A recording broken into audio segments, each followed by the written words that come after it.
તો 58 વર્ષ બાદ ગુજરાતમાં પ્રથમ વખત કોંગ્રેસની CWC એટલે કે કોંગ્રેસ વર્કિંગ કમિટીનું આયોજન કરવામાં આવ્યું છે। તમામ રાષ્ટ્રીય લેવલના જે દિગ્ગજ નેતાઓ છે તેઓ અમદાવાદ ખાતે પહોંચી રહ્યા છે। અંદાજ લગાવવામાં આવી રહ્યો છે કે 50થી વધુ રાષ્ટ્રીય નેતાઓ અમદાવાદ ખાતે પહોંચશે, જેમાં કોંગ્રેસ શાસિત રાજ્યોના તમામ મુખ્ય પ્રધાનો પણ ઉપસ્થિત રહેવાના છે।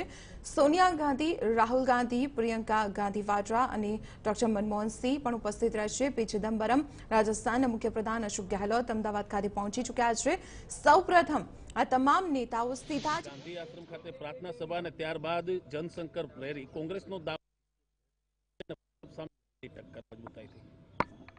1930 12મી માર્ચના રોજ સવારે 6 વાગે મહાત્મા ગાંધીએ આ જ સ્થળેથી એ દાંડી યાત્રાની શરૂઆત કરી હતી અને એક વિશ્વનું સૌથી મોટું અહિંસક આંદોલન બની રહ્યું હતું।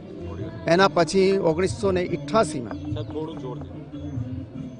રાજીવ ગાંધીએ આ 88મી સાલગીરા પર અહીંયાથી દાંડી યાત્રાની અંદર એ પણ રાજીવજી પણ ચાલ્યા હતા અને દાંડીયાત્રીઓ પૂરી કરી હતી। ફરી પાછો 2005માં આદરણીય સોનિયા ગાંધીએ દાંડી યાત્રાના 75મા વર્ષે જે દાંડી યાત્રિકો આ યાત્રા કરી રહ્યા હતા એમની સાથે સવારના 6 વાગે પ્રાર્થના કરીને ચાલ્યા હતા।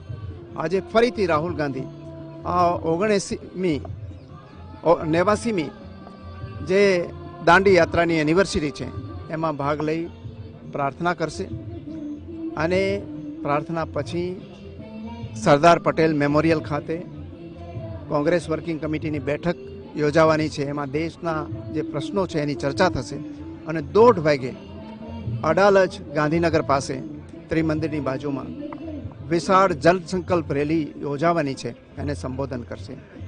ગુજરાતની અંદર પહેલી વખત અને દેશની અંદર પણ પહેલી વખત ચૂંટણીની તારીખો જાહેર થયા પછીનો અમારો આ પહેલો કાર્યક્રમ છે। આખા દેશની જનતાની નજર છે અને જનતાની આકાંક્ષાઓ પૂરી કરવા માટે અમે જુદા જુદા કાર્યક્રમો વિચાર્યા છે, એની બાબતમાં પણ ચર્ચા થવાની છે।